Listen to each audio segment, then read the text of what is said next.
Welcome to Dev current affairs. आज 2 अक्टूबर 2020 और 2 अक्टूबर 2020 के जितने भी राजस्थान लेवल के करंट अफेयर्स के क्वेश्चंस बनते हैं सारे हम इस वीडियो में डिस्कस करेंगे और हर क्वेश्चंस के बारे में डिटेल से पढ़ेंगे। तो चलिए शुरू करते हैं। क्वेश्चन नंबर 1, हाल ही में राष्ट्रीय सेवा योजना का सर्वोच्च पुरस्कार मोहम्मद अदील को दिया गया है। यह किस जिले के हैं? तो राष्ट्रीय सेवा योजना का सर्वोच्च पुरस्कार मोहम्मद अदील को दिया गया है। यह किस जिले के हैं? झुंझुनू, जयपुर, चूरू या इनमें से कोई नहीं। तो इसका राइट आंसर क्या होगा? यह जयपुर जिले के हैं जिन्हें राष्ट्रीय सेवा योजना का सर्वोच्च पुरस्कार दिया गया है। अब बात आती है जयपुर की। तो ये मैप में देखिए आप, जयपुर की स्थापना कब हुई? तो जयपुर की स्थापना 18 नवंबर 1727 को कछुआ वंश के शासक स्वाई जय सिंह ने जयपुर की स्थापना की थी। जयपुर का क्षेत्रफल देखते हैं तो जयपुर का क्षेत्रफल है 11,143 वर्ग किलोमीटर और जयपुर का शुभंकर है चीतल और जयपुर संभाग में ही आता है। अब इस संभाग की एक खास बात है कि इसमें 5 जिले आते हैं। वो 5 जिले कौन कौन से हैं? जयपुर, दौसा, अलवर, सीकर और झुंझुनू, ये 5 जिले जयपुर संभाग में आते हैं। जयपुर की मिट्टी देखते हैं तो जयपुर की मिट्टी है कछारी मिट्टी। जयपुर से रिलेटेड कुछ और इंपॉर्टेंट क्वेश्चंस देखते हैं जो एग्जाम की दृष्टि से बहुत बार पूछे गए हैं। सर्वाधिक आबादी वाला राज्य भी जयपुर ही है और जयपुर का प्राचीन उपनाम है ढूंढाड़ प्रदेश। और आधुनिक उपनाम की बात करें तो वैभव का द्वीप, गुलाबी नगरी, पूर्व का पेरिस, जॉलीवुड और राजस्थान की हेरिटेज, जिसे यूनेस्को ने जुलाई 2019 में वर्ल्ड हेरिटेज सिटी में शामिल किया था। और राजस्थान की रतन और पन्ना नगरी भी जयपुर को ही कहते हैं। राजस्थान में साक्षरता की दर से देखें तो जयपुर दूसरे स्थान पे है। जयपुर दूसरे स्थान पे है तो प्रथम स्थान पे कौन है? प्रथम स्थान पे है कोटा। और महिलाओं की साक्षरता देखें तो जयपुर महिलाओं में भी दूसरे स्थान पे है और प्रथम स्थान पे कोटा ही है। जयपुर की नदियां देखें तो जयपुर में बाणगंगा, साबी नदी, ढूंढ नदी, डाई नदी और मासी नदी भी जयपुर में है। बाणगंगा की बात करें तो बैराट की पहाड़ियों से निकलती है बाणगंगा। जयपुर में पशुपालन और डेयरी के बारे में कुछ जानकारी लेते हैं। सिमन बैंक भी जयपुर में और गधों का मेला भी जयपुर में ही लगता है। चलिए नेक्स्ट क्वेश्चन, हाल ही में किसे महात्मा गांधी अंतर्राष्ट्रीय पुरस्कार के लिए चुना गया है? तो किसे महात्मा गांधी अंतर्राष्ट्रीय पुरस्कार के लिए चुना गया है? रामेश्वर लाल, गुलाब कोठारी, जवाहरलाल या इनमें से कोई नहीं। तो इसका राइट आंसर क्या होगा? गुलाब कोठारी को हाल ही में महात्मा गांधी अंतर्राष्ट्रीय पुरस्कार के लिए चुना गया है। ये है गुलाब कोठारी। राष्ट्रपिता महात्मा गांधी की 151वीं जयंती पर राजस्थान पत्रिका समूह के प्रधान संपादक गुलाब कोठारी को समाज सेवा एवं विश्व शांति में योगदान व लाइफ टाइम अचीवमेंट के लिए यह सम्मान प्रदान किया जाएगा। चलिए नेक्स्ट क्वेश्चन, हाल ही में राज्य के सीएम का सलाहकार किसे नियुक्त किया गया है? तो राजस्थान राज्य के सीएम का सलाहकार किसे नियुक्त किया गया है? डीबी गुप्ता, अरुण राजन, मुकेश कुमार या इनमें से कोई नहीं। तो इसका राइट आंसर क्या होगा? डीबी गुप्ता को हाल ही में मुख्यमंत्री अशोक गहलोत का सलाहकार नियुक्त किया गया है। ये हैं डीबी गुप्ता जिन्हें मुख्यमंत्री अशोक गहलोत का सलाहकार नियुक्त किया गया है। इनका कार्यकाल 1 साल तक रहेगा। 1 अक्टूबर 2021 तक इनका कार्यकाल रहेगा। चलिए नेक्स्ट क्वेश्चन, हाल ही में राज्य सरकार ने किस रोग को 2025 तक खत्म करने के लिए सभी रोगियों को नोटिफाई करने के आदेश दिए हैं? तो किस रोग को 2025 तक खत्म करने के लिए सभी रोगियों को नोटिफाई करने के आदेश राज्य सरकार ने दिए हैं? पीलिया, टीबी, डायबिटीज या इनमें से कोई नहीं। तो इसका राइट आंसर क्या होगा? टीबी रोग को 2025 तक खत्म करने के लिए राज्य सरकार ने रोगियों को नोटिफाई करने के आदेश दिए हैं। अब बात आती है टीबी की। तो यह बीमारी संक्रामक और बैक्टीरिया से होने वाली बीमारी है और यह फेफड़ों को प्रभावित करती है। यह ज़्यादा होने पर जानलेवा भी हो सकती है। अब टीबी की बात आती है तो टीबी दिवस कब मनाया जाता है? तो टीबी दिवस 24 मार्च को मनाया जाता है। यह फैलता कैसे है? तो किसी भी रोगी की अगर टीबी है तो वह खांसता और छींकता है दूसरे व्यक्ति के पास तो यह उसके लग जाती है और यह बीमारी इस तरह से फैलती है।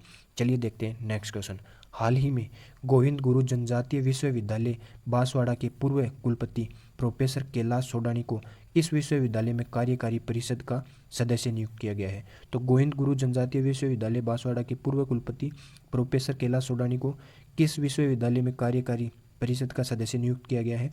जेएनयू जवाहरलाल नेहरू दिल्ली, शेखावाटी विश्वविद्यालय सीकर, राजस्थान विश्वविद्यालय जयपुर या इनमें से कोई नहीं। तो इसका राइट आंसर क्या होगा? जेएनयू जवाहरलाल नेहरू दिल्ली का कार्यकारी नियुक्त किया गया है। ये हैं कैलाश सोडानी जिन्हें जेएनयू विश्वविद्यालय के परिषद का सदस्य नियुक्त किया गया है। चलिए नेक्स्ट क्वेश्चन, हाल ही में बेटी बचाओ बेटी पढ़ाओ जागरूकता फैलाने में राज्य का कौन सा जिला टॉप पर रहा है? तो बेटी बचाओ बेटी पढ़ाओ जागरूकता फैलाने में राज्य का कौन सा जिला टॉप पर रहा है? बीकानेर, जोधपुर, नागौर या इनमें से कोई नहीं। तो इसका राइट आंसर क्या होगा? नागौर जिला बेटी बचाओ बेटी पढ़ाओ जागरूकता फैलाने में देश भर में टॉप पर रहा है। केंद्रीय महिला एवं विकास मंत्रालय की ओर से इसके लिए कलेक्टर दिनेश कुमार यादव को 7 अगस्त को सम्मानित भी किया गया था। बेटी बचाओ बेटी पढ़ाओ अभियान की शुरुआत 22 जनवरी 2015 को पानीपत हरियाणा से हुई थी। अब बात आती है नागौर की, तो ये मैप में देखिए आप नागौर का क्षेत्रफल कितना है 17,718 वर्ग किलोमीटर और नागौर का शुभंकर है राजहंस। और नागौर किस संभाग में आता है? नागौर आता है अजमेर संभाग में। इस संभाग में 4 जिले आते हैं और वो 4 जिले कौन कौन से हैं? एक तो अजमेर, भीलवाड़ा, टोंक और नागौर। राजस्थान पंचायती राज का प्रारंभ 2 अक्टूबर 1959 में नागौर से ही हुआ था। अब नागौर के कुछ इंपॉर्टेंट क्वेश्चंस और देखते हैं जो एग्जाम की दृष्टि से बहुत बार पूछे जाते हैं। दधी माता का मंदिर नागौर में ही स्थित है और अमर सिंह राठौड़ की छतरी भी नागौर में ही स्थित है। नागौर से रिलेटेड कुछ और देखते हैं तो प्राचीन नाम नागौर का था अही छतरपुर और भौगोलिक उपनाम है नागौर का मध्यकालीन वैभव की नगरी और राजस्थान की धातु नगरी भी नागौर को ही कहते हैं। और नागौर में नदियों की बात करें तो यहाँ पर कोई भी नदियाँ नहीं बहती, यहाँ पर सिर्फ आंतरिक नदियाँ ही बहती है, तो इसे आंतरिक नदियों का क्षेत्र भी कहा जाता है। चलिए नेक्स्ट क्वेश्चन। 2020-21 में 4 हेरिटेज संपत्तियों में शामिल झूमर बावड़ी के संरक्षण के लिए राशि प्रस्तावित की गई।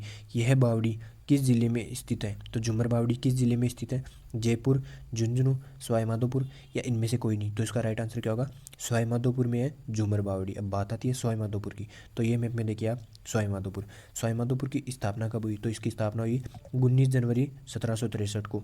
इसकी स्थापना किसने थी? तो इसकी स्थापना की थी सवाई माधो सिंह प्रथम ने, जो जयपुर के महाराजा थे। सवाई माधोपुर का क्षेत्रफल देखते हैं तो इसका क्षेत्रफल है 4,498 वर्ग किलोमीटर और सवाई माधोपुर का शुभंकर है बाघ। सवाई माधोपुर किस संभाग में आता है? तो यह भरतपुर संभाग में आता है। इस संभाग में 4 जिले आते हैं, वो 4 जिले कौन कौन से हैं? सवाई माधोपुर, भरतपुर, धौलपुर और करौली। सवाई माधोपुर की मिट्टी देखते हैं तो सवाई माधोपुर की मिट्टी है कांप मिट्टी या कछारी मिट्टी। सवाई माधोपुर से रिलेटेड कुछ इंपॉर्टेंट क्वेश्चंस और देखते हैं जो एग्जाम की दृष्टि से बहुत ही इंपॉर्टेंट है। बाघों की कीड़ा स्थली भी सवाई माधोपुर को कहा जाता है और रणथंभौर दुर्ग सवाई माधोपुर में ही स्थित है। मांडना कला सवाई माधोपुर की प्रसिद्ध है और त्रिनेत्र गणेश मंदिर भी सवाई माधोपुर में ही है। सवाई माधोपुर में हेला ख्याल लोक नाट्य प्रचलित है जो बहुत बार एग्जाम में पूछा गया है। सवाई माधोपुर राज्य का एकमात्र ऐसा जिला है जिसे 2 बार विभाजित किया गया था। प्रथम बार विभाजित किया गया था 1992 में, जिसे विभाजित करके दौसा बनाया गया था, और दूसरी बार 1997 में विभाजित किया गया था और 1997 में विभाजित करके करौली बनाया गया था। चलिए देखते हैं नेक्स्ट क्वेश्चन। ही में राज्य में सरकार दीक्षा ऐप की सहायता से डिजिटल शिक्षक प्रशिक्षण की पहल की है। यह ऐप किस संस्थान द्वारा बनाया गया है? तो दीक्षा ऐप किस संस्थान द्वारा बनाया गया है? NCERT, NCTE, RBC या इनमें से कोई नहीं? तो इसका राइट आंसर क्या होगा? NCTE के द्वारा यह ऐप बनाया गया है। NCTE national counselling teacher of education जिन्होंने यह ऐप बनाया है।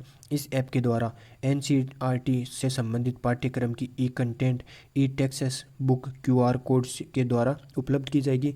दीक्षा ऐप के माध्यम से भारत में one nation one digital platform की परिकल्पना शुरू की गई है। दीक्षा ऐप पर पाठ्यक्रम सामग्री 15 भाषाओं में उपलब्ध की जाएगी। चलिए नेक्स्ट क्वेश्चन। हाल ही में राज्य में बनी किस फिल्म को Dada Saheb film festival award में बेस्ट म्यूजिक अवार्ड दिया गया है? तो राज्य में बनी किस फिल्म को Dada Saheb film festival award में बेस्ट म्यूजिक अवार्ड दिया गया है? चिड़ी बल्ला, शेर का शिकार, गांव का राजा या इनमें से कोई नहीं? तो इसका राइट आंसर क्या होगा? चिड़ी बल्ला फिल्म को Dada Saheb film festival award में बेस्ट म्यूजिक अवार्ड दिया गया है। कोरोना महामारी के बीच राजस्थान और हिंदी सिनेमा में कीर्तिमान स्थापित करने वाली फिल्म चिड़ी बल्ला ने राजस्थानी कला संस्कृति और गौरव को बढ़ाया है। इस फिल्म को दादा साहेब फिल्म फेस्टिवल में बेस्ट म्यूजिकल अवार्ड से सम्मानित किया गया है। चलिए नेक्स्ट क्वेश्चन। ही में राज्य के लोकायुक्त का कार्यकाल घटाकर कितने वर्ष का कर दिया गया है? तो राज्य के लोकायुक्त का कार्यकाल घटाकर कितने वर्ष का कर दिया गया है? 2 वर्ष, 3 वर्ष, 5 वर्ष या इनमें से कोई नहीं? तो इसका राइट आंसर क्या होगा? 5 वर्ष कर दिया गया है राज्य के लोकायुक्त का कार्यकाल। अभी 5 वर्ष कर दिया गया है, तो पहले कितना था? तो पहले 8 वर्ष था और अभी घटाकर 5 वर्ष कर दिया गया है। चलिए देखते हैं कल का पूछा गया क्वेश्चन।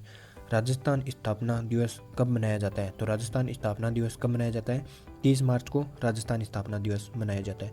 चलिए देखते हैं आज का क्वेश्चन। आज का क्वेश्चन है राजस्थान की प्रथम महिला पायलट कौन थी? तो राजस्थान की प्रथम महिला पायलट कौन थी?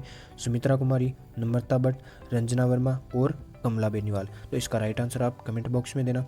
अगर ये वीडियो आपको ज़रा सा भी हेल्पफुल लगे तो इसे लाइक करना, सब्सक्राइब करना। धन्यवाद।